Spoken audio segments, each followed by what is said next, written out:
نیک نظر نہ آئے، نیک بننے کی کوشش کریں، نیک مشہور ہونے کے چکر میں نہ پڑیں کہ لوگوں کو پتہ چل جائے میں بڑا نیک آدمی ہوں، نیک بننے کی کوشش کریں۔ مومن تو نیکیاں چھپاتا ہے، مومن تو اپنی نیکی کا اپنے اللہ کے ساتھ راز رکھتا ہے، مومن کی خواہش تو ہوتی ہے یہ میرے اور میرے رب کے درمیان رہے۔ چھپی ہوئی نیکیاں بڑی قیمتی ہوتی ہیں، جن کا کسی کو پتہ نہ ہو، اصل میں وہ خزانہ ہوتا ہے۔ سچ بتانا، ہمارے پاس جو پیسہ سرمایہ ہوتا ہے اس کا کسی کو پتہ ہوتا ہے؟ بالا نے بھی پوری گل نہیں دسی دی، ان کا کسی کو پتہ نہیں ہوتا۔ اگر نیکی کو خزانہ سمجھتے ہو تو پھر کسی کو پتہ نہیں ہونا چاہیے، اور اگر آپ بتاتے کون سی چیز ہے جس کی کوئی اہمیت معاذ اللہ نہ ہو تو نیکیاں بتاتے ہو؟ کیا سمجھتے ہو نیکیوں کو؟ کر کے لوگوں کے سامنے اظہار کرتے ہو؟ کیا تم نے سمجھا ہے عبادت کو؟ دکھاتے پھرتے ہو، اظہار کرتے ہو، لوگوں کو بتا دیتے ہو میں نے یہ کام کیا ہے؟ اس کا مزہ لینا شروع کرو۔ نیکی کا سرور ہوتا ہے، کیف ہوتی ہے، لذت ہوتی ہے نیکی کی، ایک ایمان کا ایک ذائقہ ہوتا ہے، وہ ذائقہ انسان کو آنا چاہیے، اس کا مزہ انسان کو پوری طرح۔ یعنی حضرت عبداللہ ابن عمر رضی اللہ تعالیٰ عنہ کے کچھ ملازم تھے، خدام، غلام، اس زمانے بڑے مہنگے غلام خریدے جاتے تھے، تو وہ غلام کیا کرتے، وہ لمبی لمبی نمازیں شروع کر دیتے، نفل پڑھنے شروع کر دیتے۔ جو غلام زیادہ نفل پڑھتا حضرت عبداللہ ابن عمر آزاد کر دیتے۔ اب غلاموں کو کمزوری کا پتہ چل گیا، وہ لمبے نفل پڑھتے، آپ آزاد کر دیتے۔ ایک دن آپ کا بیٹا کہنے لگا ابا جی یہ نہ آپ کے سامنے بڑے عابد بنتے ہیں، زاہد بنتے ہیں، آپ مہربان لوگ ہیں، آپ آزاد کر دیتے ہیں، بعد میں پتہ نہیں پوری 5 بھی پڑھتے ہیں کہ نہیں، دھوکہ دیتے ہیں آپ کو۔ حضرت عبداللہ ابن عمر کھل کے روئے، فرمانے لگے مجھے میرے رب کے نام پہ دھوکہ دیتے ہیں نا، میں تیار ہوں دھوکہ کھانے کو، ان سو کو روز دھوکے دیں، اس کے نام پہ دھوکہ دیتے ہیں نا، میں تیار ہوں۔ اللہ کے نام پہ دھوکہ دیتے ہیں، بسم اللہ، میں حاضر ہوں، میں تیار ہوں۔ بہت پہلے میں نے بات سنائی تھی، آج میرا دل کرتا ہے پھر سناؤں۔ حکیم الامت مفتی احمد یار خان صاحب نعیمی رحمۃ اللہ علیہ نے تفسیر نعیمی میں لکھا ہے، جب اللہ تعالیٰ نے حضرت ابراہیم علیہ السلام کو بہت سارے اونٹ دیے، بہت ساری بکریاں دی، بہت ساری گائیں دی، اور ساتھ کہا واتخذ اللہ ابراہیم خلیلا، ہم نے ابراہیم کو دوست بنایا ہے، تو فرشتے کہنے لگے یا اللہ جسے اتنا کچھ دیں اس نے دوست تو بننا ہی ہوتا ہے۔ فرشتے نے کہا نا، انہوں نے پہلے بھی کہا تھا نا کہ یا اللہ یہ خون ریزیاں کریں گے زمین میں اگر تو بنائے گا تو۔ فرمایا جاؤ جا کے میرے ابراہیم کا امتحان کر لو۔ فرشتہ آ گیا، اور آ کے اس نے کیا کیا، وہ بیٹھ گیا، بڑی بڑی فصل تھی اس کے بیچ، اور بیٹھ کے اس نے تسبیح پڑھنی شروع کر دی، سبحان اللہ والحمد للہ لا الہ الا اللہ واللہ اکبر، اللہ کا ذکر شروع کر دیا۔ نہ علمہ وچ پھسا سانو تو یار دی گل سنا سانو، وہ ذکر کر رہا ہے۔ حضرت ابراہیم علیہ السلام نے مچلتے دوڑ، ادھر دیکھو میری طرف، بندہ خود کتنا بھی ذاکر کیوں نہ ہو، کبھی کبھی کسی کے منہ سے یار کا ذکر بڑا ہی پیارا لگتا ہے۔ میں نے ایک محفل میں حاضر تھا تو نعت کا نعت پڑھ رہا تھا، تیری نسبت نے سوارا میرا انداز حیات، میں اگر تیرا نہ ہوتا سگے دنیا ہوتا، سگ کا معنی کتا، اگر تیرا نہ ہوتا تو دنیا کا کتا ہوتا، میں بھی کہیں مال کما رہا ہوتا، میں بھی کہیں چکر میں پڑا ہوتا، تیری نسبت نے سوارا میرا انداز حیات، میں اگر تیرا نہ ہوتا تو کوئی سگے دنیا ہوتا۔ میری طرح کے کئی لوگ تھے جو کچھ نہیں ہیں اور اس کے نام پر بڑا کچھ ہے، تو وہ دل تھوڑا لگ سا گیا، کیفیت بن گئی، کوئی آنسو درد بن کے ٹپکنے لگے۔ میرے ساتھ ایک دوست بیٹھے تھے، میں نے ان سے کہا یار آج بڑا مزہ آیا نعت، وہ مجھے کہنے لگے نعت خانے 40,000 لے آ جائے۔ میں کہا تو چٹ کو کھلو جانا سی، پہلے دیندے ہو پھر شکوے کرتے ہو، اور میں نے کہا ذرا ٹھہر جا، ٹھہر کے بتا، تھوڑا مزہ تو لے لینے دے، کبھی کبھی کسی کے منہ سے سننا اچھا بڑا لگتا ہے۔ کہنے لگا جی نہیں یہ ہوتا ہی نہیں، جن دن پہلوں کرائیے نا۔ میں پھر دیکھیں نا کبھی کبھی ذوق عروج پہ ہوتا ہے، میں نے اسے کہا بات سن میری، میں بھی خلاف ہوں یہ جو ڈیمانڈ کرتے ہیں، جو دیتے ہیں، بڑا غلط کرتے ہیں، لیکن آج جتنا اس نے مزہ دیا ہے نا 40,000 تھوڑا ہے۔ آج میرے جیسے لوگوں کو جہاں یہ لے گیا ہے نا، یہ کبھی 1:40 بھی لے تو یہ تھوڑا ہے، اس لیے کہ نہ علماں وچ پھسا سانو، تو یار دی گل سنا سانو۔ اوتھے علم دا سکہ نہیں چلدا جتھے عشق ہوراں دا ڈیرا ہے۔ حضرت ابراہیم علیہ السلام دوڑے جا رہے، کہاں؟ وہ کوئی میرے رب کی یاد کر رہا، کوئی اس کی پاکیزگی، تسبیح، تحلیل، تکبیر بیان کر رہا۔ اللہ کے خلیل کھڑے ہو گئے، فرشتہ تھا انسانی شکل میں، چپ کر گیا، فرمایا یار ایک دفعہ پھر نہیں ذکر کرتا میرے رب کا؟ کہنے لگا پہلے مرضی سے کر رہا تھا، اب آپ کہتے ہیں تو جتنے آپ کے پاس بکریاں ساری لے لوں گا۔ فرمایا بس جا تیری ہوئی تو مجھے میرے رب کا ذکر سنا، یہ ذرا تجارتیں دیکھو، سودے دیکھو، تیری ساری ہوں۔ اس نے تھوڑی دیر ذکر کیا، چپ کر گیا، فرمایا دوبارہ ذکر کرنا میرے رب کا۔ کہنے لگا وہ ہو گیا، پہلے پیسے پورے ہو گئے آپ کے۔ فرمایا اب؟ کہنے لگا جتنی گائے بھینسیں آپ کے پاس ہیں ساری لوں گا۔ فرمایا تیری ہوئی۔ اس نے تھوڑی دیر ذکر کیا، پھر چپ کر گیا، فرمایا اب کیا چاہیے؟ کہنے لگا صرف اونٹ بچے ہیں، سارے دے دو، اللہ کا ذکر سنا دیتا ہوں۔ فرمایا تیرے ہوئے سارے، میرے رب کا ذکر سنا۔ وہ پھر چپ کر گیا۔ آپ نے فرمایا اور ذکر کر، یہ دیکھو تجارت ہو رہی ہے، کاروبار ہو رہا ہے۔ وہ کہنے لگا آپ کیا دو گے؟ فرمانے لگے یہ بکریاں چرانے کے لیے کوئی شخص بھی تو چاہیے نا، یہ اونٹ بھیڑ گائیں بھینسیں چرانے کے لیے کوئی چاہیے نا، مجھے رکھ لینا، تنخواہ نہیں لوں گا تو اللہ کا ذکر سناتے رہنا، میں تیری ڈیوٹی کرتا رہوں گا۔ نہ علماں وچ پھسا سانو کوئی یار دی گل سنا۔ تو وہ فرشتہ اوہو تردامنی پہ شیخ ہماری نہ جائیے، ہم کبھی دامن نچوڑ دیں تو فرشتے وضو کریں۔ وہ فرشتہ تھا، فرشتوں کے آنسو نہیں آیا کرتے، فرشتوں میں وہ درد نہیں ہوتا، وہ معصوم مخلوق ہے اللہ کی۔ فرشتہ کھڑے ہو کے کہنے لگا مالک میں گواہی دیتا ہوں یہ شخص اس قابل ہے کہ اسے اللہ کا خلیل بنایا جائے، یہ اس قابل ہے کہ خلیل اللہ بنے۔ واتخذ اللہ ابراہیم خلیلا۔ یار ساری زندگی صرف وہی تجارت کرنی ہے کہ لاکھ کے 2 ہو جائیں؟ کوئی ایسی تجارت بھی کرو نا، کوئی ایسا سودا بھی کرو نا۔ قحط پڑ گیا نا مدینہ منورہ میں، مکہ معظمہ میں، فصلیں نہیں ہو رہی، حالات خراب ہیں۔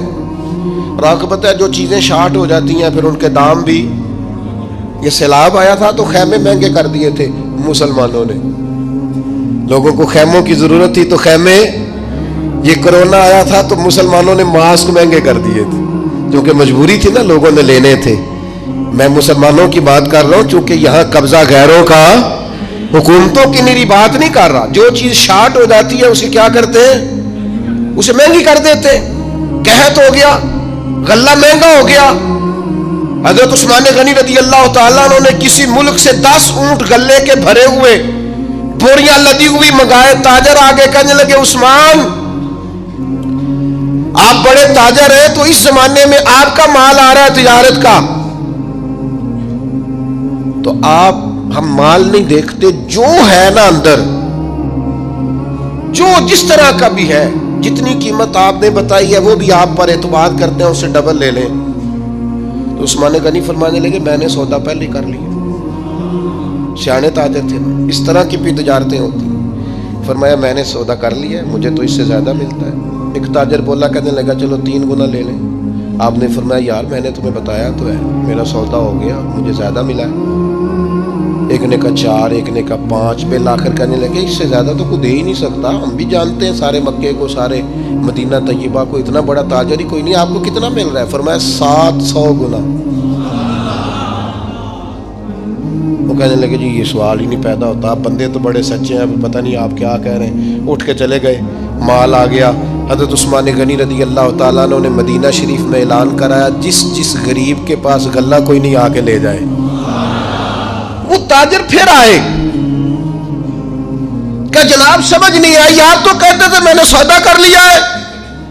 عثمان غنی فرمانے لگے دنیا دار ہو نا وہیں اڑے ہوئے ہو، میں نے واقعی سودا کیا ہے پر کیا اپنے رب کے ساتھ ہے، میرا مالک 700 گنا اجر دے گا، وعدہ ہے اس کا۔ اس کے بھوکے بندوں کو، غرباء کو، مساکین کو، یتیموں اسیروں کو کھلاؤں گا تو 700 گنا۔ ساری تجارتیں بندوں سے نہیں ہوتی، کچھ تجارتیں رب سے بھی ہوتی ہیں، کچھ سودے ایسے ہیں جو اللہ کے ساتھ ہوتے، جو رسول کائنات کے ساتھ ہوتے، لہذا ہم نے سودا کر لیا ہے، تجارت ہو گئی۔ یہ بڑی قیمتی تجارت ہے۔ وہ تاجر کہنے لگے عثمان اللہ تمہارے ایمان میں اور مضبوطی پیدا فرمائے۔ کیا جب لوگ ریٹ بڑھا کے چیزیں بیچ سکتے ہیں آپ نے فری کر دی ہیں، فی سبیل اللہ کر دی۔ دوستو کچھ تجارتیں ایسی ہیں جو اللہ کے ساتھ بھی کرو، کچھ سودے ایسے ہیں جو قیامت کے لیے بھی بچا کے رکھو۔ کچھ چیزوں کا نہ آپ یقین کریں جہاں جس کا جو بھی تعلق ہے صرف دنیا کے لیے، صرف دنیا داری سیدھی کرتے ہیں مرشد کے پاس۔ ایک میں نے بات کرنی ہے اور وہ میرے دوست بڑے مجھ سے پیار کرتے ہیں اور میں بھی بڑا ہی پیار کرتا ہوں۔ مسجد میں بیٹھا ہوں اور باوضو ہوں اور دیانتداری سے کہہ رہا ہوں مجھے اپنے سنگیوں سے بڑا ہی پیار ہے۔ لوگ کہتے ہیں پیر جھوٹے ہیں، جعلی ہیں۔ میرا کہنا یہ ہے کہ مرید بھی بڑے جعلی ہیں۔ وہ پیر صاحب سے آ کے کہتے ہیں میری دنیا داری نہیں چل رہی، کوئی دعا کر دے۔ دنیا داری سے پیر کا کیا تعلق؟ یہ تو نے جا کے مشورہ کسی تاجر سے کر لینا تھا، پیسے کیسے کمایا جاتا ہے۔ جعلی مریدی کرتے ہو، جس سے صرف اللہ رسول کے لیے رشتہ رکھنا چاہیے تھا اس سے دنیا داری کا رشتہ رکھتے ہو، اس سے وہ والا تعلق بناتے ہو جس سے تھوڑی دنیا چمکے، لوگوں کو پتا چلے میرا تعلق ہے، میرا رابطہ ہے۔ حضرت سلطان باہو رحمت اللہ علیہ رو کے کہنے لگے، کسی نے کہا تھا حضور بڑے مرید ہیں آپ کے، تو حضرت سلطان باہو رو پڑے، فرمانے لگے رب دا طالب کوئی نہیں ملیا، اے جو ملیا طالب زردہ ہوں، یہ دنیا کے طالب ملے، دنیا کے۔ یہ یہاں بھی آتے ہیں نماز پڑھوں تو رزق میں برکت ہو جائے، نماز پڑھوں تو کاروبار چل جائے، اللہ اللہ کروں تو میرا فلانا کام ہو جائے، کوئی وظیفہ بتا دے مشکلیں حل ہو جائے۔ اور یار وہ بھی تو وظیفہ پوچھنا جس سے اللہ راضی ہو جائے، وہ بھی تو وظیفہ پوچھنا جس سے حضور کی محبت نصیب۔ رب دا طالب کوئی نہ ملیا، جو ملیا طالب زردہ ہوں، سہ نفل نمازاں پڑھیاں، ظالم نفس نہ مردہ ہوں، بانج فقیروں کسے نہ ماریا، اے ہوئی چور اندر دا ہوں۔ خدا کے بندو کس طرح کا تعلق، کس طرح کا لینا دینا۔ میرے حضور قبلہ عالم رحمت اللہ تعالی علیہ فرمایا کرتے تھے دوستو مجھے دنیا کا کام کوئی نہ بتانا، میں نے اپنے رب سے کہہ دیا ہے کہ ان کے دنیاوی مسئلے ویسے ہی حل رکھنا، انہیں مجھے کہنا ہی نہ پڑے۔ دنیا کے مسئلے نہ بتانا، مجھ سے اللہ رسول کی بات پوچھنا، کیونکہ میں چھوٹا سا طالب علم ہوں دین کا، میں تمہیں اللہ رسول کی بات بتانا چاہتا ہوں۔ کیا کریں؟ یہ والی تجارت کرو اللہ کے ساتھ، یہ والا رشتہ بناؤ۔ ایک خاص بات اور آپ سے کرنی ہے، ایک بہت بڑی تجارت ذہنی تجارت بھی ہے، اللہ کی رحمت کی امید کبھی نہیں چھوڑنی۔ یہ انویسٹمنٹ کرنی ہے کہ کبھی، آپ کو پتہ ہے رحمت الہی کی امید رکھنا واجب ہے، یعنی یہ ضمنی مسئلہ نہیں، یہ ضروریات دین کا مسئلہ ہے، اور یہ امید آخر تک نہیں ٹوٹنی چاہیے۔ ہر وقت رحمت کی امید رکھیں، ہر وقت کرم کی، یہ ذہن بنائیں، پھر دیکھیں اس پر نتیجے کتنے۔ امام قرطبی روایت لائے ہیں، فرماتے ہیں دو بندوں کو قیامت والے دن نہ حکم ہوگا چلو دوزخ میں، تمہارے اعمال ایسے ہیں جس پر فیصلہ جہنم کا ہے۔ دونوں بندے ہیں، ایک نے دوڑ لگا دی دوزخ کی طرف، دوڑتا جا رہا ہے تیزی سے، اور دوسرا نہ ایک قدم آگے رکھتا ہے پھر پلٹ کے پیچھے دیکھتا ہے، پھر ایک قدم آگے رکھتا ہے، فرشتے لے جا رہے ہیں، پھر پلٹ کے پیچھے دیکھتا ہے۔ دوزخ کا دروازہ آ گیا، رب کریم کی آواز رحمت آئی، انہیں واپس بلاؤ نا، دونوں کو واپس بلایا۔ سارا کچھ جاننے والا رب پوچھتا ہے، وہ جو دوڑ کے گیا تھا اس سے پوچھتا ہے دوڑ کے کیوں گیا ہے تو؟